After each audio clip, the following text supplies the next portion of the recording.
Ini apa sih dengan diberikan gelar pahlawan pada Presiden Soeharto, mantan Presiden Soeharto itu kan? Ya menurut saya yang pertama nanti akan diuji juga tentang legal standing-nya itu ya. Legal standing dari penggugat kan. Bahwa yang menggugat itu kan yang memiliki dampak terhadap putusan tadi itu. Adanya sebuah putusan pejabat tata usaha negara yang bersifat final dan binding kan. Final, individual dan konkret kan. Yang kemudian ada dampak hukumnya dan kemudian mengalami kerugian kan misalnya seperti itu. Nah ini dalil pemohon menggugat misalnya apa kan itu. Maka dengan isu ini kan bisa saja dimanfaatkan ya untuk mengkapitalisasi keuntungan politik dengan menjaga reputasinya. Nah kemudian pada akhirnya membangun sebuah opini-opini yang kemudian tetap menjaga citranya, menjaga konstituennya kan, menjaga hubungan keterbelahannya dengan salah satu kelompok dan sebagainya. Ya, saya setuju bahwa itulah sebetulnya jebakan kita saat ini ya. Susah untuk maju karena kemudian tersandera pada masa lalu gitu loh. Ya, yang kemudian akhirnya ya saling mengupas tentang kelemahan-kelemahan orang pada masa lalu kan gitu. Tidak berpikir visioner kan ya. Tidak berpikir tentang bagaimana kepentingan yang lebih besar kan gitu. Kalau kita cermati dengan 9 pahlawan yang lain kan itu kan, maka kan ini akan berdampak secara luas kan. Kan kepresnya satu kan, apakah kemudian yang lain juga akan batal kan itu? Kemungkinan ditolak sangat besar gitu kan. Karena kalau tidak memenuhi kriteria apa? Ya kalau secara formil tidak terpenuhi, secara material juga tidak terpenuhi. Terlepas dari itu adalah hak ya. Seandainya pertanyaan berandai-andai potensinya gitu ya. Maka menurut saya tidak akan mudah untuk dikabulkan kan gitu.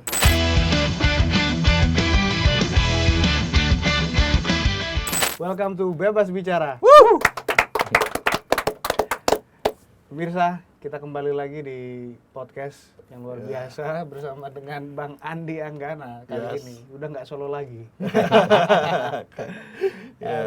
Kita main apa hari ini, Bang? Kita main yang lagi hot-hotnya. Mantap. Hot-hotnya nih ya polemik ya. Jadi kita hidup selalu dengan polemik ya, Bro. Iya. Udah biasa itu. Udah biasa. Nah, narasumber kita siapa, Bang Arsi? Narasumber kita pernah juga datang ke sini, Bang. Yes. Profesor Suparji Ahmad. Beliau adalah guru besar ilmu hukum Universitas Al-Azhar. Selamat datang, Prof.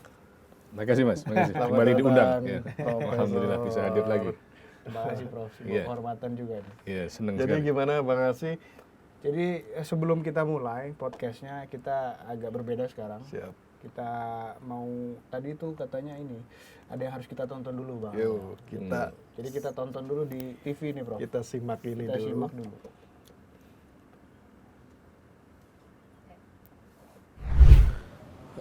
Kalau Soeharto dilihat dari perspektif historis, tentu banyak hal yang dibicarakan sebenarnya. Pertama, keaktifan beliau ketika ikut serta dalam mempertahankan kemerdekaan. Indonesia setelah transisi dari masa kolonial kemudian mendeklarasikan diri sebagai negara, secara otomatis kita dihitung sebagai negara baru yang tidak kuat dari segi dan aspek manapun. Kontribusi kita waktu itu sebagai negara yang total adalah negara berharap kepada masyarakat dan kemudian TNI. Kalau bicara tentang TNI ya di dalamnya juga Soeharto aktif sebagai bagian daripada TNI. Nah, kontribusi itu yang kemudian harus diingat. Apa itu? Sampai dengan peristiwa sebelum 65, transisi kemerdekaan 46 dan seterusnya, agresi militer Belanda 1 dan 2 dan seterusnya, itu Soeharto juga ikut serta dan kemudian terlibat sampai dengan penumpasan dan menghentikan gejolak sosial ketika pergolakan ideologi dan pemikiran pada tahun 1965 ketika PKI saat itu sedang marak di Indonesia. Andaikan Soeharto itu tidak berpikir strategis mengambil langkah untuk menghentikan gejolak di seluruh daerah, maka tentu negara ini akan kacau. Karena pergolakan waktu itu bukan hanya persoalan personal, tidak suka A, tidak suka B, tapi itu murni pergolakan ideologi. pergolakan ideologi dalam pendekatan histori di negara manapun itu kekacauannya semakin meluas dan kemudian bisa menyebabkan negara bubar dan runtuh. Nah, kejelian Soeharto sebagai bagian penting daripada negara, anak kandung rakyat TNI, tentu mengambil langkah yang tepat untuk mengakhiri gejolak dan konflik sosial, konflik horizontal yang terjadi akibat pergolakan ideologi dan pemikiran pada saat itu. Nah, pada fase kedua setelah beliau menjadi presiden, banyak hal yang kemudian ditawarkan. Jargon dan tagline utama ketika jadi presiden adalah stabilitas politik. Dan itu terjadi. Nah, bicara tentang pertumbuhan dan perkembangan ekonomi, kemudian negara itu mendesain dirinya sebagai negara berkembang menuju negara maju, hal yang paling utama ditempuh adalah stabilitas politik. Ketika stabilitas politik, kehidupan sosial itu aman dan damai, maka pertumbuhan ekonomi itu menjadi sesuatu yang tidak bisa terelakkan dan akan terjadi. Faktanya adalah ketika di zaman beliau, ketika 32 tahun memimpin, pertumbuhan ekonomi cukup signifikan. Embrionya adalah ketika beliau menawarkan stabilitas politik. Gejolak sosial nyaris tidak terjadi di mana-mana. Bahkan ketika transisi setelah Orde Baru ditemukan dan banyak terjadi konflik horizontal dan gejolak sosial terjadi di mana-mana. Nah, itu fakta sosial yang perlu diingat. Bukan persoalan negatif buruknya saja yang diingat. Tetapi kita juga harus melihat sisi positif dan sisi baiknya. Kurang lebih seperti itu, Pak. Kalau pesan buat generasi muda ya, di era sekarang memang kita ada gejala baru yang semua orang itu setara di kolom komentar. Itu fakta ya. Siapapun dia baik ataupun jahat, punya strata pendidikan yang tinggi maupun rendah, ketika masuk pada wilayah media sosial atau di kolom-kolom komentar, semua orang dilihat setara. Apa yang mau saya sampaikan dari situ bahwa antara kebenaran dan kesalahan itu berbeda tipis. Jadi tentu memang harus digunakan kecerdasan dan pembacaan penuh terhadap sejarah itu secara kafah. Bahwa ada pemberitaan, ada opini yang berkembang, ada perihal buruknya beliau, Pak Soeharto. Ya tentu ada sisi positif yang perlu dilihat juga. Apa itu? Hal-hal yang tadi saya sampaikan. Kontribusi Pak Harto sebagai bagian penting dari militer yang kemudian menjaga stabilitas negara sebagai negara yang baru sedang tumbuh, membentuk embrionya sendiri ketika transisi kemerdekaan, kemudian berkontribusi untuk menjaga stabilitas politik ketika pergolakan dan benturan ideologi dan pemikiran di Indonesia ketika masuk pada fase generasi 1960-an, dan setelah menjabat tawaran untuk menjaga stabilitas politik benar-benar terjadi. Nah, itu prestasi, itu pencapaian dan itu keberhasilan. Jadi hal-hal positif ini yang memang perlu di-share, disampaikan secara masif kepada generasi muda, bahwa yang diberitakan perihal yang buruk itu, sekarang kita mau mencari orang yang baik dan benar itu indikatornya apa? Semua serba kabur. Semua serba bias gitu. Kita tidak mudah percaya pada sesuatu yang tampak benar tapi pada akhirnya menyimpan keburukan gitu loh. Tetapi Soeharto dengan rangkaian pencapaian yang sudah pernah dibuat di waktu-waktu yang lalu, hari ini ya kita tinggal melihat secara objektif dan membandingkan itu. Bahwa ada hal yang kemudian disampaikan secara negatif, ada hal yang positif perlu diketahui juga. Dan generasi muda, ya milenial dan Gen Z dan lain sebagainya, perlu memang membaca histori Indonesia secara kafah. Karena bicara tentang histori Indonesia tidak terlepas dari bicara tentang Soeharto juga. Jadi membaca histori Indonesia, membaca tentang Soeharto. Membaca tentang Soeharto ya membaca secara kafah. Agar tahu pencapaian-pencapaian, kontribusi positif, apa yang sudah didedikasikan dan ditinggalkan sebagai legasi untuk negara dan bangsa. Lebih seperti itu. Ya, mahasiswa itu yang paling penting adalah membaca ya. Kita bisa baca sejarah objektif, atau bahkan balik lagi bisa baca keadaan sosial secara objektif. Kita juga bisa membaca keadaan lingkungan secara objektif. Ya sederhana kita mungkin bisa dengar mungkin mulai dari dengar pendapat orang tua kita, bagaimana di masa itu, bagaimana stabilitas di masa itu. Kita bisa balik lagi membuka data perekonomian, kita bisa buka lagi data bagaimana Indonesia pada akhirnya berkembang. Yang seperti yang saya katakan tadi, bahwasannya pada akhirnya ada banyak sekolah, banyak pasar yang dibangun di masa Presiden Soeharto. Nah itu bisa menjadi titik pembelajaran kita lah untuk melihat masa saat itu, bahwasannya stabilitas yang terjadi dapat kita rasakan sampai saat ini. Kalau dari pendapat saya pribadi, dulu ibu saya kan salah satu penerima beasiswa di eranya Pak Soeharto sendiri, yaitu beasiswa Super Smart. Jadi Pak Harto layak diberikan gelar pahlawan karena kontribusi beliau juga terhadap mahasiswa-mahasiswa di era itu, dan juga beliau kan terkenal sebagai bapak pembangunan gitu selama beliau menjabat Presiden Republik Indonesia. Oke.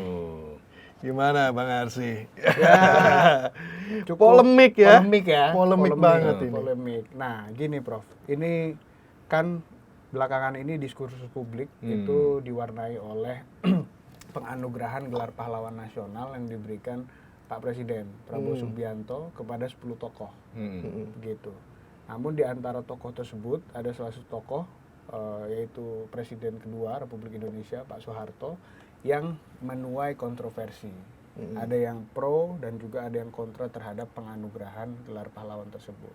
Bahkan setelah ditetapkan ada juga upaya-upaya dari masyarakat begitu untuk kemudian mencoba menggugat kepres yang dikeluarkan oleh Pak Presiden dalam hal ini untuk menganugerahkan gelar pahlawan nasional bagi warga negara supaya dicabut atau dibatalkan. Nah, dari sisi hukum, Prof, sebetulnya apakah memungkinkan hal itu terjadi begitu? Nah, mungkin itu, Prof. Ya, pertama dalam konteks pemberian gelar pahlawan nasional ini, bahwa terjadi pro dan kontra gitu kan, terutama nama yang disebut tadi itu kan, dengan melihat berbagai mungkin catatan tidak baiknya gitu. Dalam filsafat Jawa itu ada istilah mendem jeru mikul dur gitu. Artinya apa? Mendam sedalam-dalamnya aib seseorang dan kemudian mengangkat setinggi-tingginya kelebihan seseorang kan gitu. Artinya dalam perspektif itu ya Pak Harto terlepas dari berbagai kesalahan yang ada, kekurangan yang ada gitu, dosa-dosa dalam tanda petik yang ada, dia banyak jasanya juga yang itu kemudian perlu diapresiasi. Salah satu bentuk apresiasi kepada orang yang berjasa oleh negara adalah pemberian gelar pahlawan gitu. Jadi itu adalah sesuatu yang kemudian telah dilakukan secara prosedural ya, secara substansial dan melalui kewenangan yang sudah dilakukan sesuai dengan mekanisme hukum. Kalaupun toh kemudian terjadi pro dan kontra, itu adalah sebuah dinamika yang saya kira wajar terjadi gitu loh. Karena mungkin saja ada yang menganggap dosanya lebih banyak kan gitu, sehingga mestinya tidak diberi. Dan ada upaya untuk melakukan gugatan atau pencabutan kepres gitu. Dalam konteks kepres kan sebagai putusan pejabat tata usaha negara, maka dapat digugat melalui TUN, Pengadilan Tata Usaha Negara. Tetapi syaratnya pertama adalah adanya satu cacat administrasi karena apa? Bertentangan dengan undang-undang yang berlaku dan bertentangan dengan AUPB, asas umum pemerintahan yang baik. Misalnya tidak transparan, misalnya tidak adil, misalnya tidak akuntabel dan sebagainya. Maka itu ada peluang untuk melakukan itu. Dan kalau ada orang yang mau menguji itu ya dipersilahkan saja. Tetapi bahwa putusan itu kan sudah terjadi kan. Memang secara formal ya putusan itu memenuhi syarat ya untuk digugat karena bersifat individual, final dan konkret sebagai satu syarat keputusan TUN tadi itu. Nah, tergantung dalilnya apa. Apakah dalilnya ini karena masalah-masalah bahwa yang bersangkutan itu mungkin saja ada syarat yang tidak terpenuhi kan gitu. Misalnya dianggap sebagai terpidana, pada kenyataannya kan bukan. Terus kemudian dianggap sebagai pihak yang kemudian melakukan kesalahan hukum gitu. Sudah ada putusan pengadilan kan gitu. Sehingga dalam hal ini dalilnya apa menurut saya yang perlu didalami sang penggugat nanti itu harus bisa membuktikan itu. Tetapi saya kira bahwa apa yang dilakukan oleh pemerintah dalam hal ini Menteri Kebudayaan sudah memperhatikan secara cermat kan gitu tentang bagaimana mekanisme pengusulannya dari pemerintah daerah, terus kemudian aspirasi dari berbagai masyarakat dan dukungan dari berbagai masyarakat dan kemudian identifikasi pemenuhan syarat-syarat yang ada. Saya kira dalam situasi yang seperti tadi itu pemerintah menurut saya tidak akan gegabah mengeluarkan itu. Dan kalau ada misalnya penyimpangan pemenuhan syarat, saya kira tidak akan dilakukan itu. Yang mungkin saja yang diberikan keberanian adalah menanggung resiko terjadinya kontra dari itu. Tetapi secara formal menurut saya sudah cukup dipenuhi persyaratan-persyaratan tadi itu. Nah, apakah potensi gugatan petun nanti bisa dikabulkan, sangat tergantung dari pengadilan petun. Tetapi kan kita juga belum tahu persis kan, apakah jadi diajukan atau tidak. Tetapi bahwa ada juga mekanisme misalnya gugatan ke Mahkamah Konstitusi untuk menguji konstitusionalitas undang-undang tentang pemberian gelar pahlawan tadi itu. Meskipun nanti apakah kemudian bisa berlaku mundur terhadap konteks ini tadi itu. Karena kan ini namanya sebuah undang-undang, misalnya dibatalkan nanti bisa saja ketentuan ini inkonstitusional bersyarat atau inkonstitusional, tapi bagaimana yang sebelumnya? Maka itu ya apakah bisa dianulir? Saya kira tidak semudah itu. Berlaku surut kan gitu. Jadi menurut saya bahwa ruang pengujian itu ada, tetapi peluang untuk kemudian dikabulkan ya masih perlu diikuti perkembangan, perlu dikaji kan itu loh. Ya. Nah, Prof, yang menarik begini. Jadi saya juga baca di Tempo ya, bahwa Komisi 10 juga mempertanyakan sebetulnya. Komisi 10 DPR RI, Pak Boni Triana itu, beliau ketika wawancara di Tempo, di publikasi, saya baca katanya, ini justru katanya ada dugaan maladministrasi, bahwa tim peneliti dan pengkaji gelar pusat itu tidak menerima dokumen Soeharto sebagai calon pahlawan nasional, begitu. Nah ini kemudian seolah-olah di situ disandingkan dengan pernyataan dari Sekretaris TP2GP Ibu Kurniawati yang memang mengkonfirmasi bahwa saya tidak pernah melihat dokumen itu, begitu. Artinya kan kalau saya melihat mencerna dari penjelasan Prof. Suparji bahwa ada mekanisme yang memang terbuka, bisa ditempuh untuk dilakukan uji kepres itu gitu kan. Dan ini dikonfirmasi oleh Ibu Kurniawati sebagai sekretaris TP2GP yang bahwa dia bilang tidak melihat dokumen itu begitu. Nah, pertanyaan saya begini Prof, apa sesederhana itu dalam perumusan calon pahlawan nasional begitu Prof? Ya, jadi pahlawan nasional itu tidak gampang gitu kan, tidak gampang kan, karena syaratnya itu kan banyak sekali kan, soal jasa ya, soal kemudian peran terhadap bangsa dan negara ya, soal integritas dan lain sebagainya kan itu. Nah, syarat-syarat tadi itu baru kalau seandainya terpenuhi, baru dilakukan langkah berikutnya ya pengusulan kan misalnya itu.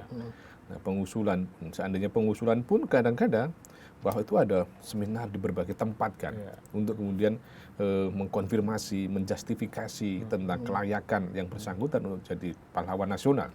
Nah, pada sisi yang lain juga perlu dukungan aspirasi dari berbagai macam stakeholder kan gitu. Tidak bisa hanya satu pihak saja. Jadi menurut saya dengan berbagai rangkaian yang sangat panjang tadi itu, kalau ada satu semacam narasi yang mengatakan bahwa tidak melihat dokumen, saya kira itu perlu didalami. Kenapa sampai tidak bisa melihat dokumen?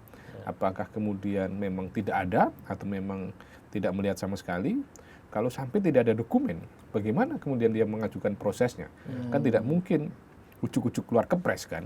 Pasti ada proses-proses tim penilai kan gitu.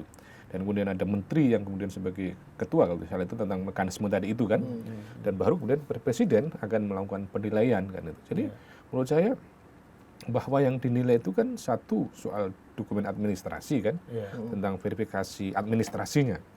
Baru kemudian ada verifikasi faktualnya, misalnya apakah melalui berbagai macam seminar atau kemudian berbagai macam pendekatan aspirasi dan sebagainya. Jadi kalau kita cermati bahwa narasi yang mengatakan tidak ada dokumen, rasa-rasanya tidak mungkin. Bagaimana presiden bisa mengambil sebuah keputusan dan akhirnya mengeluarkan keputusan presiden bahwa itu adalah bisa disahkan menjadi seorang pahlawan nasional. Seandainya benar, memang itu jadi masalah karena berarti kan ada kesalahan administrasi, ada kesalahan prosedur. Ya itu kan bisa berbahaya kalau kemudian dibiarkan saja. Maka inilah pertanggungjawabannya melalui institusi pengadilan nanti seandainya ada gugatan tadi itu. Tetapi bahwa kalau kita cermati dengan 9 pahlawan yang lain kan itu kan, maka kan ini akan berdampak secara luas kan.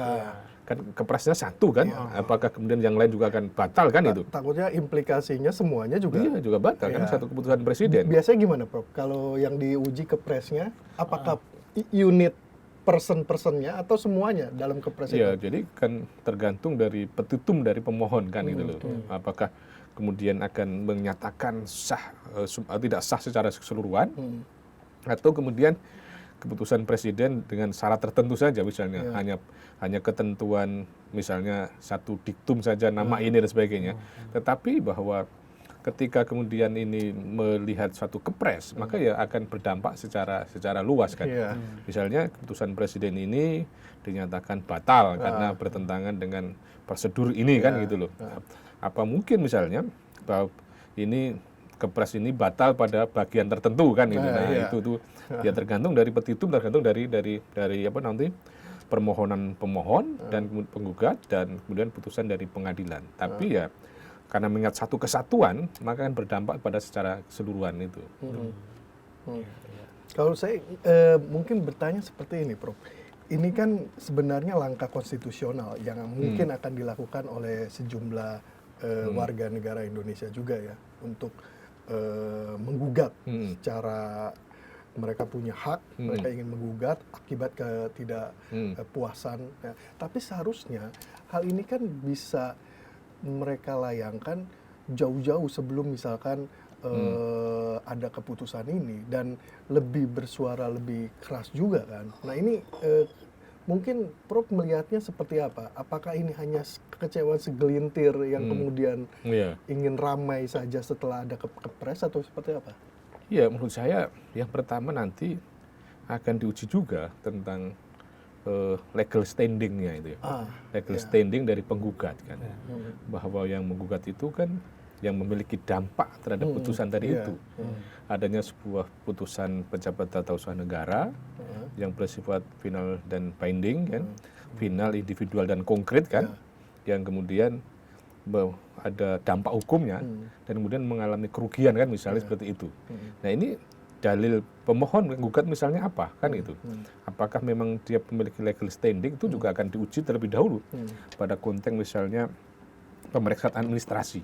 Dia harus dalilkan dulu bahwa memang punya legal standing untuk kemudian mengajukan gugatan. Nah, pada sisi yang lain bahwa kalau kita bicara tentang bagaimana potensi ya, potensi dari satu gugatan nanti itu, apakah dikabulkan atau tidak, ya tergantung dari proses pembuktiannya nanti gitu loh. Ya. Berarti ada kemungkinan ditolak? Kemungkinan ditolak sangat besar gitu kan, karena kalau tidak memenuhi kriteria apa? Ya kalau secara formil tidak terpenuhi, secara material juga tidak terpenuhi. Secara formil dalam arti misalnya kaitannya dengan legal standing yang mengajukan. Terus kemudian misalnya jangka waktunya sudah habis. Karena kan maksimal 90 hari dari keluarnya keputusan tadi itu. Terus yang secara material memang tidak ada bukti-bukti bahwa keputusan ini adalah melanggar undang-undang yang berlaku dan melanggar asas umum pemerintahan yang baik. Nah itu kan harus dibuktikan itu bahwa apakah kemudian keputusan presiden itu nanti akhirnya bisa dikabulkan atau tidak. Jadi hakim akan dibatal atau tidak ya tergantung dari pemenuhan syarat formil dan material dalam proses mengajukan gugatan itu. Nah, Prof, kalau kemudian saya juga mau tanya, pernah nggak ada sebuah keputusan presiden ya, apalagi yang terkait dengan gelar itu kemudian mungkin dibatalkan sendiri oleh presiden atau kemudian karena ditinjau ulang atau kemudian digugat. Apa ini jadi presiden? Ya, ya memang pada satu sisi salah satu langkah yang kemudian bisa dilakukan secara sukarela misalnya, Presiden merevisi keputusannya itu kan. Merevisi dalam konteks misalnya hanya nama tertentu yang dikeluarkan kan gitu, mengingat berbagai macam polemik di masyarakat. Ya. Pada sisi yang lain tadi melalui mekanisme hukum. Nah kalau ditanyakan apakah sudah ada presiden sebelumnya, saya kira belum ya. Bahwa kemudian ada gelar pahlawan yang kemudian akhirnya dicabut gitu kan, karena ada desakan publik. Nah, atau kan ada putusan pengadilan bahwa sebetulnya kan ini soal apa sensitivitas saja. Ya, sensitivitas. Soal yang kemudian dampaknya kan nggak nampak juga kan gitu. Ruginya apa kan misalnya seperti itu. Pertanyaannya ruginya apa sih dengan diberikan gelar pahlawan pada Presiden Soeharto, mantan Presiden Soeharto itu kan ruginya apa? Oh ruginya nanti akan menyebabkan bahwa nanti jadi presiden bisa sewenang-wenang, nanti juga dapat gelar juga kan gitu loh. Nanti bahwa akan suka-suka saja memimpin negara, nanti juga dapat gelar juga kan. Nah itu kan masih berandai-andai saja, berpotensi, jadi berasumsi saja. Artinya bahwa kerugian apa nanti kan juga harus diperjelas kan gitu. Bahwa kalau kita misalnya secara imajiner gitu kan, bahwa membayangkan gitu kan. Ini misalnya di alam barzah itu ada Presiden Soekarno, terus kemudian ada Gus Dur, sama-sama kemudian Pak Harto kan gitu loh. Bahwa kemudian yang bersangkutan kan sama-sama dapat gelar kan itu. Terus kemudian akhirnya mendengar opini pro dan kontra sama juga kan bahwa misalnya Gus Dur juga ada kontroversinya kan, Pak Harto juga ada kontroversinya. Bahkan Gus Dur kan pernah membuarkan DPR meskipun akhirnya nggak dikabulkan kan, pernah gitu kan. Nah itu arti masing-masing kemudian dialog ya, terus akhirnya berkesimpulan bahwa biasalah Indonesia nanti juga akan reda sendiri kan gitu pro dan kontra. Ya bahwa Pak Karno pun juga dulu kan prosesnya juga tidak gampang kan itu. Jadi inilah sebetulnya yang saya katakan di awal tadi itu, bagaimana membangun satu tradisi mendem jeru mikul dur tadi itu, bagaimana penerus generasi ini itu tuh akhirnya bisa melupakan atas kesalahan-kesalahan yang sudah berlalu dan kemudian menonjolkan kelebihan-kelebihan, karena orang kalau mencari kesalahan-kesalahan pasti ada. Maka untuk itu saya kira apa ruginya gitu loh memberikan gelar ya, toh kemudian bahwa memang ada jasa-jasanya kan gitu, dan kemudian bahwa kemudian seandainya dia berkuasa 32 tahun itu dianggap sebuah kesalahan, kan itu dibenarkan oleh institusi MPR, DPR pada waktu kan itu kan. Dan waktu itu memang ya ruang dominasi partai memang masih dikuasai, tetapi bahwa ada legitimasi hukum itu kemudian dilakukan kan, sehingga artinya tidak ada sebuah kesalahan yang secara hukum misalnya seperti itu.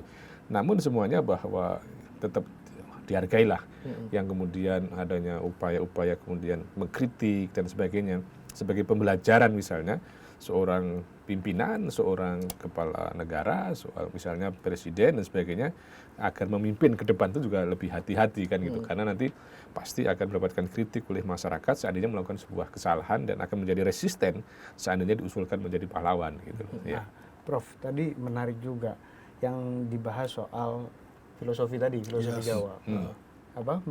Mendem jeru mikul dur. Mendem jeru mikul dur. Nah, ini mohon maaf saya soalnya kurang fase Prof soal filosofi Jawa ini kan. Cuma menarik buat saya gini Prof, kan memang nggak ada orang yang sempurna lah ya. Pasti ada kesalahan, tapi juga di sisi yang lain pasti dia memiliki kebaikan, positif dan negatif lah. Dan kehidupan selalu begitu. Tapi yang ingin saya angkat di sini adalah bahwa peraturan yang mengatur tentang pengangkatan pahlawan nasional itu diantaranya ada berbunyi seperti ini kira-kira, memiliki integritas dan kepribadian yang baik dan tidak tercela, kira-kira begitu. Nah itu kan termaktub di dalam sebuah aturan undang-undang begitu. Maksud saya dari konteks yang tadi itu kemudian kaitkan dengan manusia yang manusia itu juga tidak sempurna, luput terlepas dari kesalahan. Itu bagaimana, sejauh mana batasan itu Prof dalam kacamata hukum gitu? Iya, bahwa diksi tentang integritas kan, kemudian tidak melakukan perbuatan tercela kan itu kan, bahwa integritas itu kan satunya hati, pikiran dan perbuatan kan, selaras kan itu loh. Terus yang kedua tercela itu kan berarti tidak melakukan pelanggaran-pelanggaran yang melawan etika kan itu. Nah, semuanya kan bahwa akhirnya tetap dianggap berintegritas kalau kemudian tidak tercela kalau selama belum ada putusan pengadilan kan gitu. Bahwa soal yang etika dan hukum itu kan memang sama-sama beriringan berjalan kan itu loh. Bahwa hukum itu kan mendayung di atas etika tadi itu. Maka dalam konteks ini bahwa memang selama tidak ada putusan pengadilan yang menyatakan dia misalnya terpidana, bahwa dia telah dinyatakan bersalah kan gitu, atau kemudian mendapatkan sanksi hukum ya melalui pengadilan, maka ya berarti dianggap tidak tercela, dianggap tidak memiliki integritas gitu. Karena apa? Karena tidak ada sebuah putusan yang mengatakan dia tidak berintegritas dan tidak ada yang mengatakan bahwa dia tidak tercela. Karena ya akhirnya kan kalau tidak ada putusan yang objektif, akhirnya kan subjektif tadi itu. Nah, masing-masing memiliki tafsir yang berbeda-beda. Ya misalnya saya suka menganalogikan itu, ibaratnya orang nonton bola, di menit-menit akhir itu bagi yang kalah, itu waktu terasa cepat sekali. Terasa cepat sekali, karena khawatir tidak akan mengejar ketinggalannya. Sebaliknya yang menang terasa lama sekali, khawatir akan dikejar kan kemenangannya. Nah demikian pula ini bagi yang pro, dengan sudut pandang yang macam-macam akan memberikan pembenaran. Bagi yang kontra, maka akan dengan sudut pandang yang macam-macam memberikan sebuah kebenaran kan, penolakan. Tetapi kepada aturan yang ada, ibaratnya pertandingan ya kembali pada hakimnya gimana.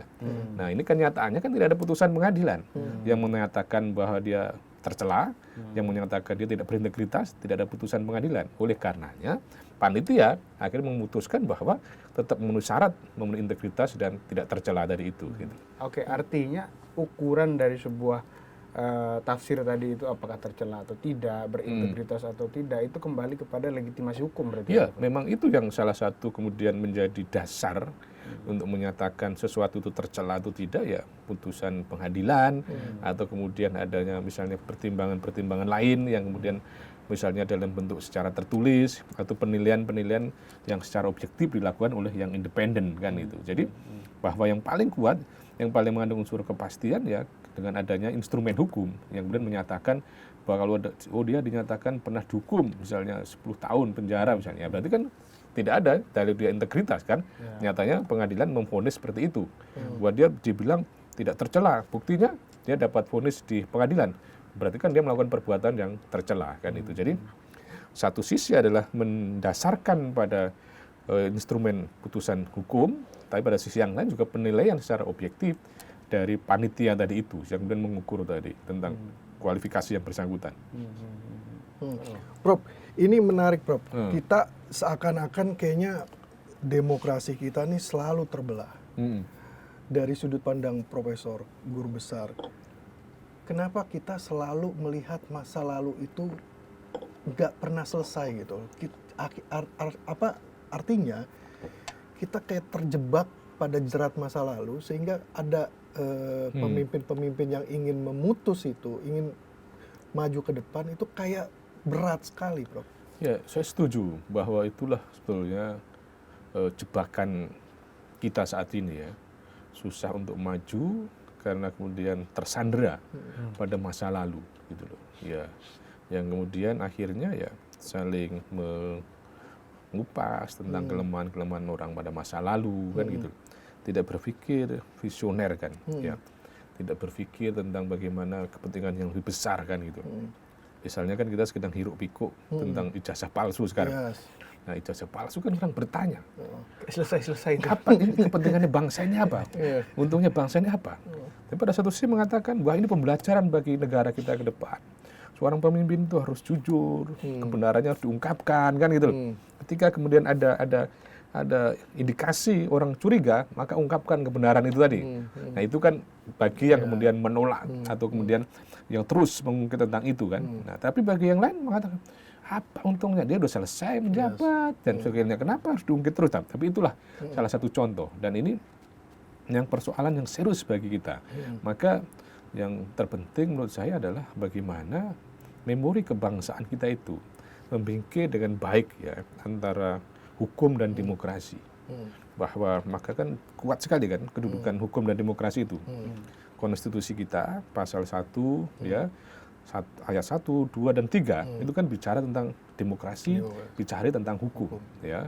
Ayat 3 kan negara Indonesia negara hukum dan kemudian kedaulatan di tangan rakyat berdasarkan undang-undang kan ayat 2. Maka kemudian konstruksinya adalah negara hukum yang demokratis. Bahwa mengapa begitu? Karena kalau hukum tanpa demokrasi itu bisa menjadi tirani, bisa menjadi otoriter. Orang bisa berlindung pada hukum untuk melakukan sebuah kewenang-wenangan. Kan? Tapi pada sisi sebaliknya, demokrasi tanpa hukum itu bisa menjadi anarki. Karena orang bisa sesuka-sukanya untuk melakukan kritik, melakukan hujatan dan sebagainya, menyampaikan pendapat tanpa tanggung jawab dan sebagainya. Maka untuk itu bahwa bingkai antara negara hukum dan demokrasi tadi harus dikonstruksikan secara cermat kan gitu. Bahwa prinsip-prinsip demokrasi itu harus kemudian diakomodir. Tetapi ketika sudah selesai dituangkan dalam hukum, itulah kemudian yang harus menjadi guidance demokrasi tadi itu. Jangan sampai kita terus bereksperimen.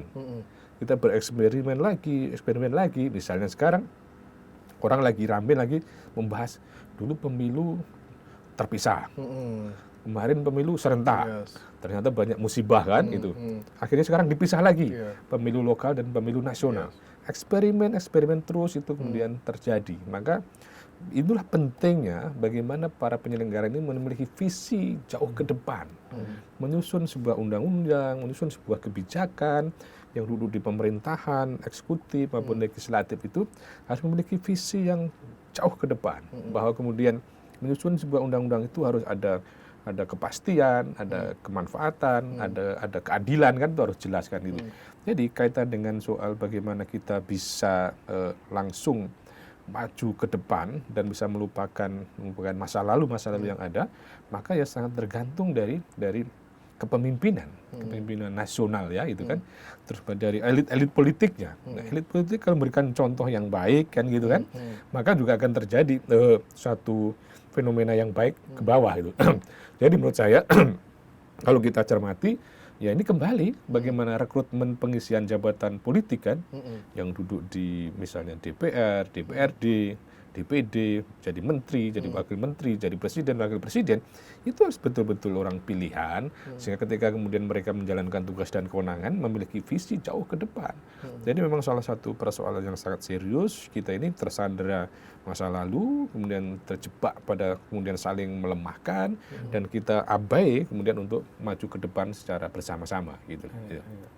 Itu kalau misalnya tadi soal disinggung juga proses politik di negara kita juga ya mungkin belum sepenuhnya bagus gitu ya Prof ya, karena tadi selain terkungkung oleh masa lalu kemudian aktor-aktor yang saling melemahkan satu dengan yang lain, proses politiknya juga mungkin perlu di-upgrade kan gitu. Apa maksud saya gini, apakah proses upgrade sistem politik kita itu juga salah satunya melalui undang-undang parpol misalnya gitu, bagaimana mereka mencari dana yang seharusnya diatur juga oleh negara, nggak seperti sekarang kan bebas aja dari mana aja kan. Akhirnya itu tadi dampaknya kan akan menumbuhkan atau melahirkan elit-elit politik yang punya visi jauh ke depan begitu yang bagus. Iya, pertama bahwa kita selalu menempatkan ya uang itu sebagai salah satu penyebab terjadinya praktek politik sekarang ini kan. Menempatkan biaya politik mahal, kemudian akhirnya terjadi perilaku korup ya karena negara abai dalam mengalokasikan tentang pendanaan politik kan itu. Tapi kalau kemudian itu yang kita jadikan justifikasi, menurut saya juga tidak sepenuhnya benar. Karena apa?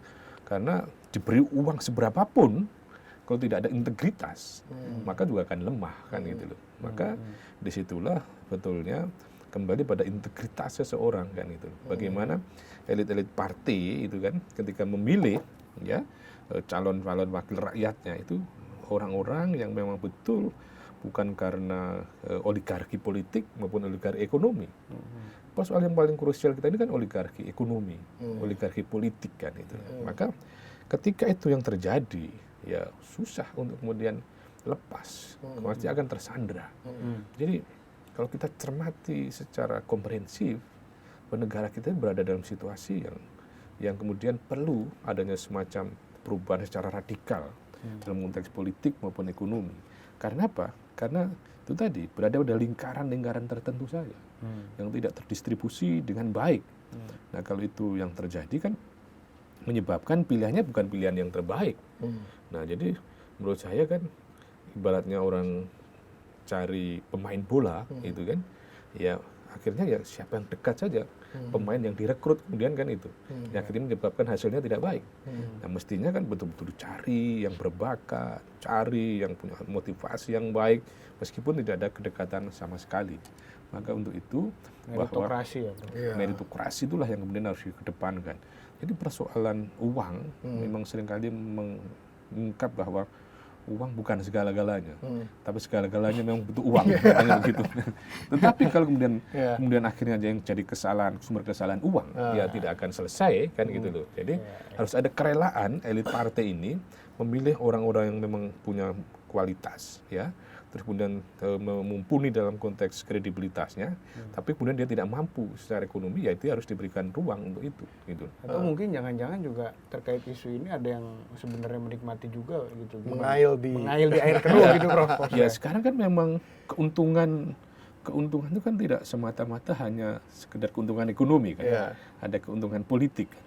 Keuntungan politik itu juga tidak semata-mata hanya berupa jabatan struktural kan, tapi bisa berupa reputasi.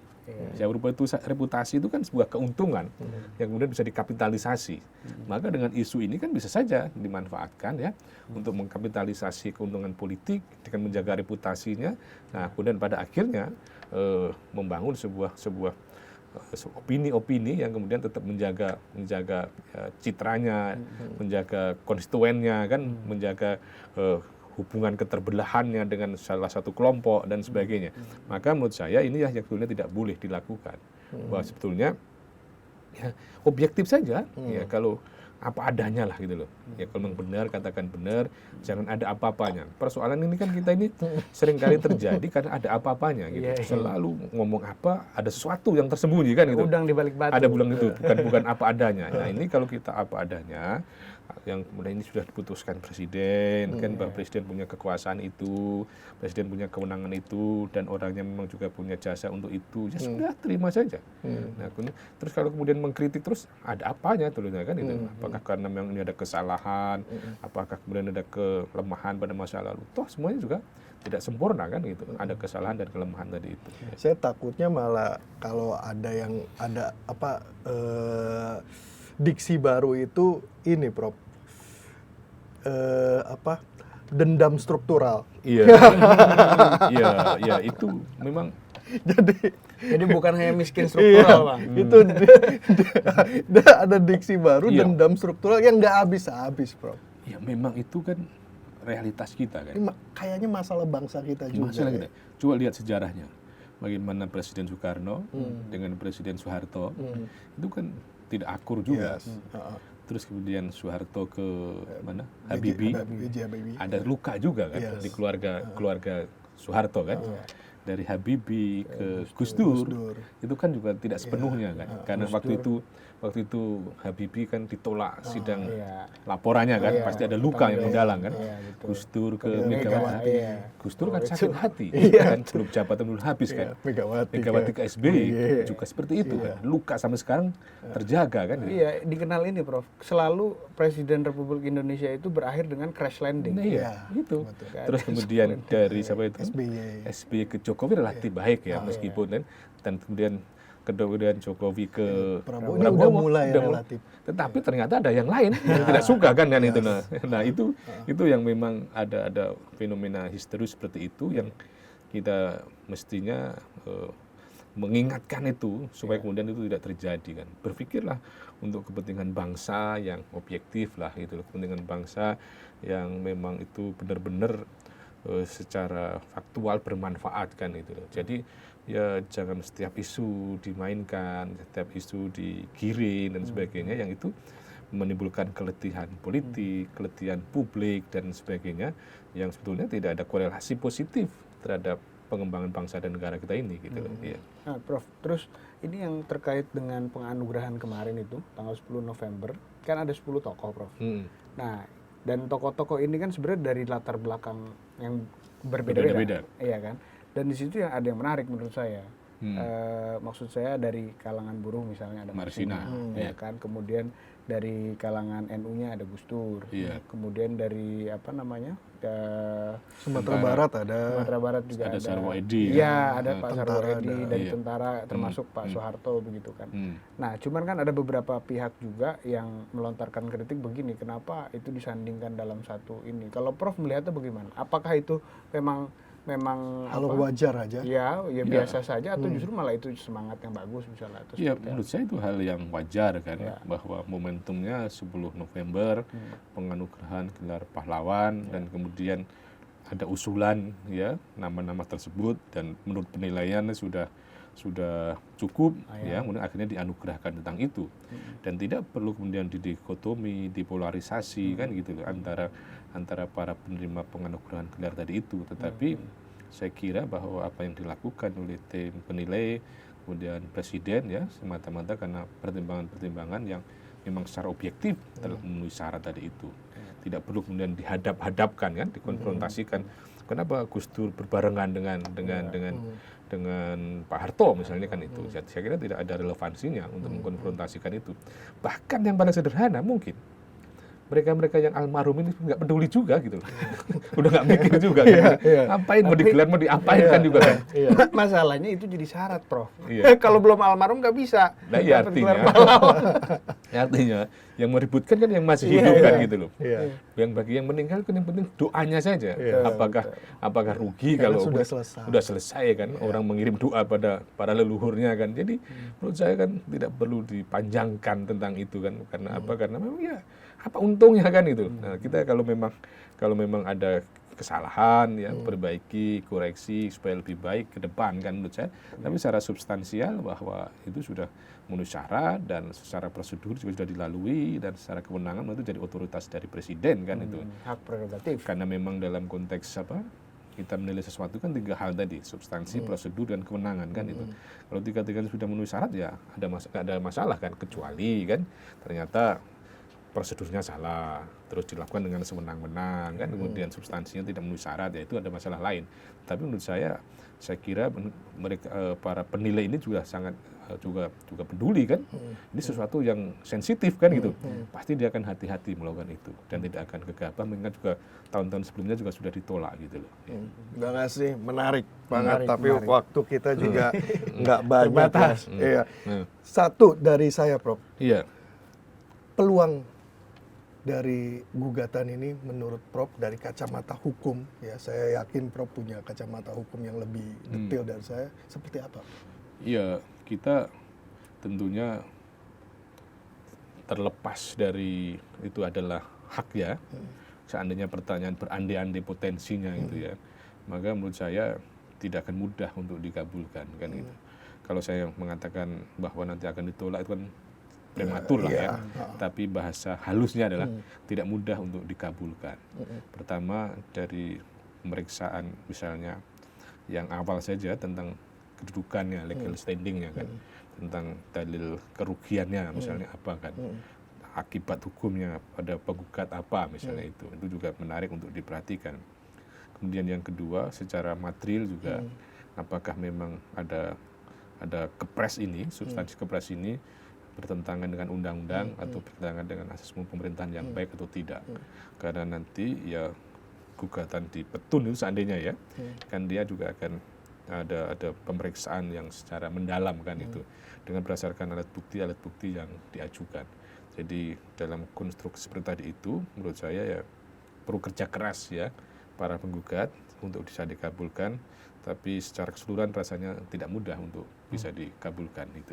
Thank you, terima kasih Prof. Suparji Ahmad yang telah memberikan kita wawasan di tengah polemik saat ini. Kita akan kembali dengan tema dan narasumber yang berbeda di Bebas Bicara. Salam bebas bicara.